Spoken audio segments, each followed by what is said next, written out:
नमस्कार, आप देख रहे हैं प्राइम न्यूज। मैं हूं आपके साथ प्रियंका। बागेश्वर में उपचुनाव कल है। पोलिंग पार्टियां ईवीएम को लेकर पहुंची हुई हैं। 8 तारीख को आएंगे नतीजे। बीजेपी से पार्वती दास उम्मीदवार, कांग्रेस से बसंत कुमार मैदान में हैं। तो यहां पर आपको बता दें कि पोलिंग पार्टियां ईवीएम लेकर पहुंची हुई हैं। बड़ी खबर आपको बता दें, 8 तारीख को नतीजे सामने आएंगे और बीजेपी से पार्वती दास उम्मीदवार चुनावी मैदान में हैं और कांग्रेस से बसंत कुमार मैदान में हैं। तो यहां पर सीधा मुकाबला बागेश्वर उपचुनाव में कांग्रेस और बीजेपी के बीच में है। सुबह वोटिंग की प्रक्रिया शुरू हो जाएगी और उसके अलावा आपको बता दें कि वोटिंग की प्रक्रिया के साथ ही कांग्रेस से बसंत कुमार मैदान में रहेंगे और जानकारी ये सामने आ रही है कि बागेश्वर में उपचुनाव कल है। पोलिंग पार्टियां ईवीएम लेकर पहुंची हुई हैं और उसके अलावा आपको जानकारी दे दी कि 8 तारीख को चुनावी नतीजे सामने आएंगे। बीजेपी से पार्वती दास उम्मीदवार और कांग्रेस से बसंत कुमार चुनावी मैदान में। बागेश्वर में उपचुनाव कल होगा और पोलिंग पार्टियां ईवीएम लेकर पहुंची हुई हैं।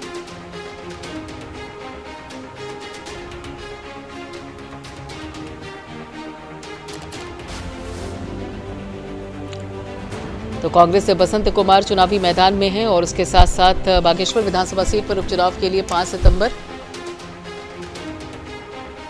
सुबह 7 बजे से मतदान शुरू होगा। विधानसभा क्षेत्र के 1,18,225 मतदाता अपना विधायक चुनेंगे। सुरक्षित विधानसभा सीट पर चुनाव मैदान में 5 प्रत्याशी हैं। तो आज किसके सर पर सजेगा, 8 सितंबर को चुनाव परिणाम के बाद पता चलेगा। और साथ ही आपको बता दें कि मतदान के लिए विधानसभा क्षेत्र में 188 मतदेय स्थल बनाए गए हैं। सभी पोलिंग स्टेशन में निर्वाचन कर्मी पहुंच चुके हैं। कैबिनेट मंत्री रहे चंदन राम दास के आकस्मिक निधन से बागेश्वर सीट रिक्त हो गई है। 1 महीने चली चुनावी प्रक्रिया के बाद 5 सितंबर मंगलवार को यहां पर मतदान है। चुनाव मैदान में भाजपा से पार्वती दास, कांग्रेस से बसंत कुमार और उसके अलावा आपको बता दें कि उक्रांद से अर्जुन देव, उत्तराखंड परिवर्तन पार्टी से भगवत कौली और समाजवादी पार्टी से भगवती प्रसाद त्रिकोटी चुनावी मैदान में।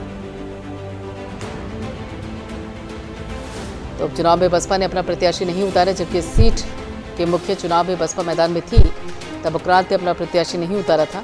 चुनाव प्रेक्षक राजेश कुमार और जिला निर्वाचन अधिकारी ने सभी कर्मचारियों को चुनाव निष्पक्ष और शांतिपूर्ण कराने के निर्देश दिए हैं। चुनाव में किसी तरह की गड़बड़ी ना हो, इसके लिए पर्याप्त सुरक्षा बल भी तैनात किया गया है। तो केंद्रीय निर्वाचन आयोग को भाजपा ने शिकायत भी की है और पर्यवेक्षक की भूमिका को लेकर सवाल उठाए गए हैं।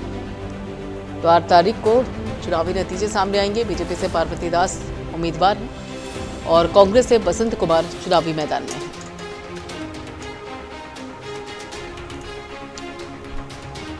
तो बागेश्वर विधानसभा सीट पर उपचुनाव के लिए 5 सितंबर सुबह 7 बजे मतदान की प्रक्रिया होगी। 1,18,225 मतदाता अपना विधायक चुनेंगे। बीजेपी कांग्रेस समेत प्रत्याशियों के बीच में जंग होगी और बागेश्वर विधानसभा सीट पर उपचुनाव के लिए 1,18,225 मतदाता अपने विधायक चुनेंगे। सुरक्षित विधानसभा सीट पर चुनाव मैदान में 5 प्रत्याशी हैं। तो आज किसके सिर पर सजेगा, 8 सितंबर को चुनाव परिणाम पता चल जाएंगे। मतदान के लिए विधानसभा क्षेत्र में 188 मतदेय स्थल बनाए गए हैं। सभी पोलिंग स्टेशन में निर्वाचन कर्मी पहुंचे हुए हैं। कैबिनेट मंत्री रहे चंदन राम दास के आकस्मिक निधन से बागेश्वर सीट रिक्त हो गई थी। बागेश्वर विधानसभा उपनिर्वाचन के लिए काउंटडाउन शुरू हो गया है और 188 पोलिंग पार्टियां आज जिला निर्वाचन अधिकारी अनुराधा पाल ने डिग्री कॉलेज मैदान में हरी झंडी दिखाकर बूथ के लिए रवाना किया।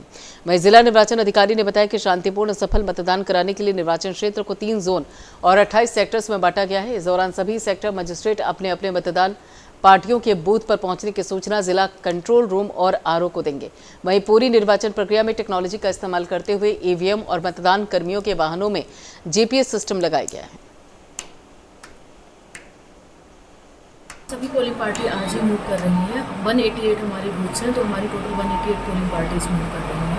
हमारा जो सबसे दूरस्थ बूथ है दाबू करके एक बूथ है जो 40 किलोमीटर ऑन रोड है प्लस 5 किलोमीटर वो पैदल बूथ है, तो वो सबसे दूरस्थ बूथ हमारा पड़ेगा। तो हम उम्मीद कर रहे हैं कि अभी हमने सबको ईवीएम सभी पार्टी ने रिसीव करा ली है। अभी सेक्टर और जोन की ईवीएम रिसीव करा रहे हैं, तो अभी हमारी अगले 1 घंटे में चेकिंग होकर पहली पार्टी मूव कर जाएगी। तो लगभग शाम तक 3-4 बजे तक सभी जो दूरस्थ है दाबू बूथ की भी है वो भी पहुँच जाएगी। सभी पोलिंग पार्टी आज ही मूव कर रही है। 188 हमारे बूथ्स हैं, तो हमारी टोटल 188 पोलिंग पार्टीज मूव कर रही हैं। हमारा जो सबसे दूरस्थ बूथ है दाबू करके एक बूथ है जो 40 किलोमीटर ऑन रोड है, प्लस 5 किलोमीटर वो पैदल बूथ है, तो वो सबसे दूरस्थ बूथ हमारा पड़ेगा। तो हम उम्मीद कर रहे हैं कि अभी हमने सबको ईवीएम सभी पार्टी ने रिसीव करा ली है, अभी सेक्टर और जोन की ईवीएम रिसीव करा रहे हैं। तो अभी हमारी अगले 1 घंटे में चेकिंग होकर पहली पार्टी मूव कर जाएगी। तो लगभग शाम तक 3-4 बजे तक सभी जो दूरस्थ है दाबू बूथ की भी है वो भी पहुँच जाएगी।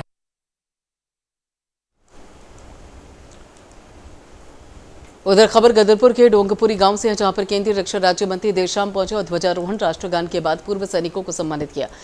पंचपरण प्रतिज्ञा करवाते हुए अजय भट्ट ने कहा कि देश के प्रधानमंत्री नरेंद्र मोदी बहुत ही बेहतरीन कार्य कर रहे हैं। मेरी माटी मेरा देश के तहत आज पूर्व सैनिकों को भी सम्मानित किया गया। प्रत्येक घर की मिट्टी प्रत्येक गांव से ब्लॉक स्तर तक इकट्ठा होगी और उसके बाद ये दिल्ली के शहीद स्मारक में प्रयोग में लाई जाएगी। और इस मौके पर बोलते हुए अजय भट्ट ने कहा कि 2024 के चुनाव में बहुमत के साथ वापस आ रहे हैं। ये तो भारत ही नहीं दुनिया के लिए एक बहुत बड़ी बात हो गई है कि हम नंबर 1 के देश बन गए हैं। आपने देखा है कि चंद्रयान साउथ पोल पर कभी नहीं गया किसी का, रूस और चाइना तक इसमें कोई कुछ नहीं कर पाए। हमने वहाँ चंद्रयान पर उतारकर इतिहास कायम कर दिया और आज आदित्य L1 पूरी स्टडी के लिए, सूर्य के स्टडी के लिए जा चुका है। ये भी एक इतिहास कायम हो गया है। एक के बाद एक नई चीज़ें भारत आज मोदी जी के नेतृत्व में ऊंचे से ऊंचे सोपानों को छू रहा है।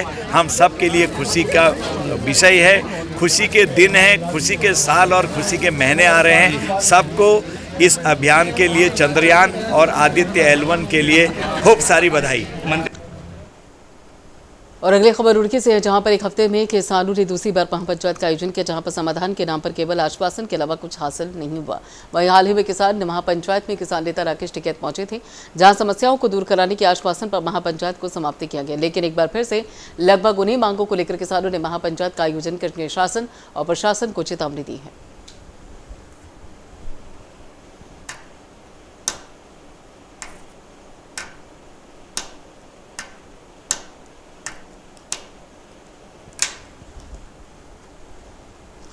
बद्रीनाथ लोमगांडी से खबर है, जहां पर गुप्तकाशी में माता राज राजेश्वरी और शिव भक्त बाणासुर महाराज की डोली श्री बद्रीनाथ धाम दर्शन के लिए पहुंची।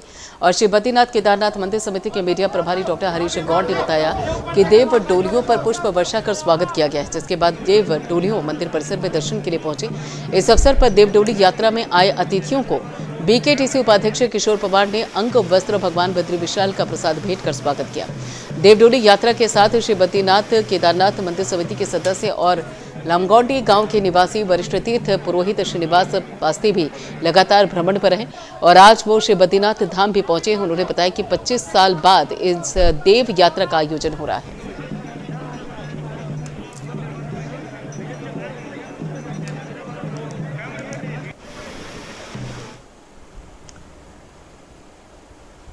उधर रुड़की में तमिलनाडु के CM M.K. स्टालिन के बेटे उदयनिधि स्टालिन के सनातन धर्म पर दिए विवादित बयान पर मसूरी व्यापार मंडल ने प्रदर्शन किया।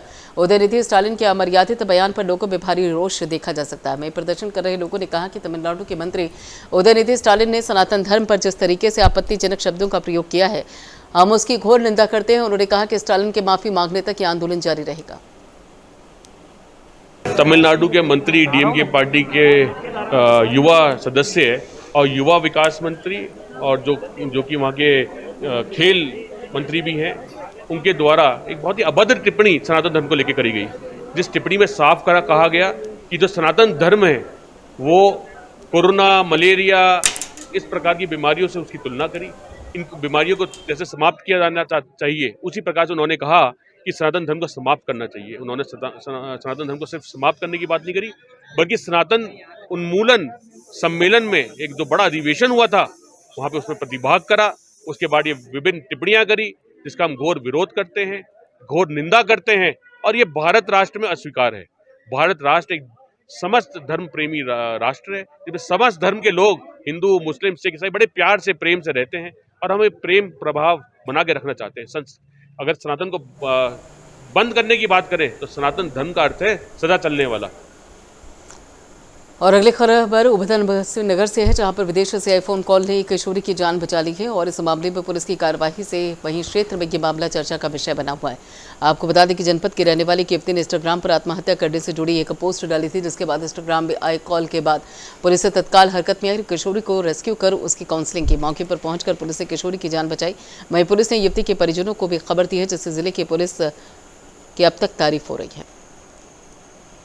का काम जो है वो चलता रहता है। उसमें हम लोग जो भी ऐसी एक्टिविटीज हैं जो कि नोटिसेबल हैं साइबर वर्ल्ड में, हम उनको नोटिस करते रहते हैं। तो इसी क्रम के दौरान एक हमें इनपुट प्राप्त हुआ, जिसमें देर रात 22 अगस्त को एक सूचना मिली थी कि एक युवती है जो कि बाजपुर थाना क्षेत्र की रहने वाली है, उसके द्वारा आत्महत्या का प्रयास किया जा रहा है। तो उसी सूचना पर तत्काल कार्रवाई करते हुए हम लोगों ने उसकी लोकेशन इत्यादि ज्ञात करके तत्काल हम उनके घर पे जाके उस महिला को रेस्क्यू किया गया, उस युवती को। उसके बाद उसकी काउंसलिंग की गई और काउंसलिंग करने के बाद परिवारजनों की सहायता से उसको रिहेबिलिटेट किया गया। और ये निश्चित रूप से पुलिस का बहुत ही अच्छा वर्क था और इसमें एक ह्यूमैनिटेरियन ग्राउंड भी है और साथ में एक पुलिस ने एक जीवन को बचाने में सफलता हासिल की। और ये जो एक्टिव रूप से हमारी साइबर सर्वेलेंस चलता है, ये इसी का ही उदाहरण है। यदि आपको भी फेसबुक पे या किसी भी सोशल मीडिया प्लेटफॉर्म पर यदि आपको कोई ऐसी जानकारी मिलती है कि कोई व्यक्ति अपने साथ कुछ गलत करने वाला है, कोई आत्मघाती कदम उठाने वाला है, तो आप उसको हमारे भी सोशल मीडिया प्लेटफॉर्म पे शेयर कर सकते हैं और निश्चित रूप से हम उसकी मदद करेंगे और उनके जीवन को बचाने का प्रयास किया जाएगा।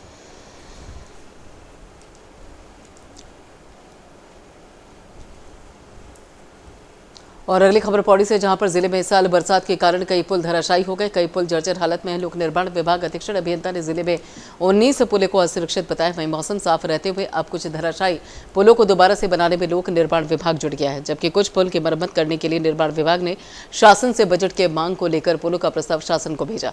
लोक निर्माण विभाग के अधीक्षण अभियंता ने बताया कि नवंबर तक धराशायी पुल, असुरक्षित पुल की मरम्मत का कार्य पूरा कर लिया जाएगा। जो हमारा रोड सेफ्टी ऑडिट के तहत हमने कुछ असुरक्षित ब्रिज पाया गया था, जिसमें 19 ब्रिज पाया गया था। जिसमें कुछ वो ये था, इसमें से एक सुखरूप ब्रिज हमारा सैंक्शन हो चुका है, जिसमें सुरक्षात्मक कार्य कराए जाने हैं। इसका बाकी अन्य जो एस्टिमेट है वो शासन को प्रेषित किया जा चुका है। इसमें एक पुल हमारा ये बड़कोल्लू पुल वर्ल्ड बैंक में स्वीकृत हो चुका है। इसमें बाकी एक जो बाघाट पुल था, बाघाट पुल में हमारा क्लास B-A में हमने ये कार्य प्रारंभ हो गया। इसमें डेट ऑफ स्टार्ट दे दिया था, बरसात के बाद हम इसे पूर्ण कर देंगे। बाघाट पुल में वाहनों के लिए अभी बंद है। इसे जैसे ये काम हो जाएगा हमारा बरसात के बाद, क्लास ये लोडिंग हम चेंज कर रहे थे, तो उसके बाद करवा लेंगे। इसे दोबारा वाहनों के लिए आवागमन हो जाएगा। ये अक्टूबर नवंबर में हो जाएगा। और अगली खबर उड़की से, जहां पर कच्ची शराब बनाने का धंधा रुकने का नाम नहीं ले रहा है। इस दौरान आबकारी विभाग की टीम क्षेत्रों में छापेमारी कर रही। वहीं बंगलौर क्षेत्र में भारी मात्रा में कच्ची शराब बरामद की गई, जबकि आरोपी मौके से फरार हो गया। साथ ही मुखबिर की सूचना पर आबकारी की टीम ने नहर पटरी के किनारे छापेमारी की, जिसमें 200 किलो लहन और 50 लीटर कच्ची शराब भी बरामद की गई है, जिसे मौके पर ही नष्ट कर दिया गया। में कल मॉर्निंग में भी सूचना मिली कि यहाँ एक भट्टी चल रही मंगलौर और लिभरएडी के बीच में नहर की पटरी के पास। तो हमने वहाँ दबिश दी, देखा तो लहन और कच्ची शराब केन में मिली। हमने लहन को तो मौके पर नष्ट किया और शराब को बरामद करते हुए अज्ञात में मुकदमा पंजीकृत कर दिया। और आज भी सुबह हमें मॉर्निंग में सूचना मिली कि यहाँ राणा फैक्ट्री के पास में कोई ऐसी एक्टिविटीज़ है जिससे शराब बनाई जा रही है।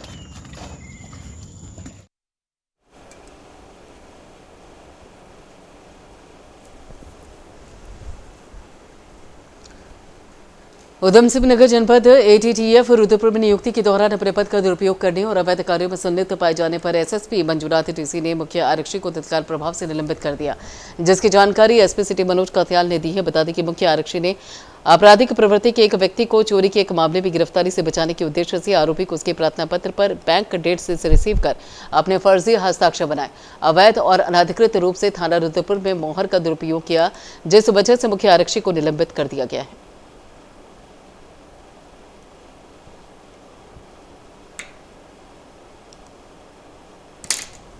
कांस्टेबल के पद पर नियुक्त इनके विरुद्ध कार्रवाई की गई है। इनके विरुद्ध अनुशासनहीनता और पद के दुरुपयोग जैसे आरोप इन पर लगे थे।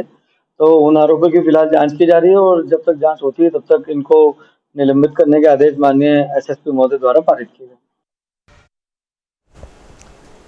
और अगली खबर उत्तराखंड से, जहां पर पूर्व सीएम एमके स्टालिन के बेटे उदयनिधि स्टालिन के सनातन धर्म को लेकर दिए विवादित बयान पर धर्मनगरी हरिद्वार के संतों में खासा रोष देखा जा रहा है। अखिल भारतीय सनातन परिषद के अध्यक्ष महंत रविंद्र पुरी ने उदयनिधि स्टालिन को आड़े हाथों लिया। रविंद्र पुरी ने गृह मंत्री से मांग की है कि वो उदयनिधि पर कड़ी कार्रवाई करे और साथ ही उन्होंने ये भी कहा कि जो भी सनातन का विरोध करता है उसका नाश निश्चित है।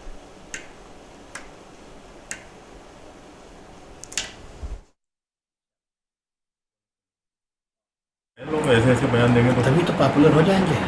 अब कौन जानता उदयनिधि कौन है? हम जानते नहीं थे। नहीं, हम नहीं जानते। अब सब जानने लग गए और हिंदुस्तान जानने लग गए। इंडिया एक बार उसका भी लेना, इंडिया का भी, इंडिया वाले पे ना। हाँ, तो इंडिया नाम जो है रखना सही नहीं है, गलत है। कल जब ये हार जाएंगे तब इंडिया क्या कहेंगे लोग? इंडिया हारा है ना।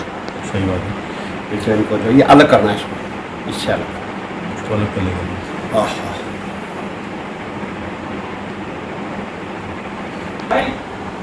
मैं तो चाय बनाता हूँ। कौन सी? काली वाली, काली वाली, काली वाली, अरे काली बना दो।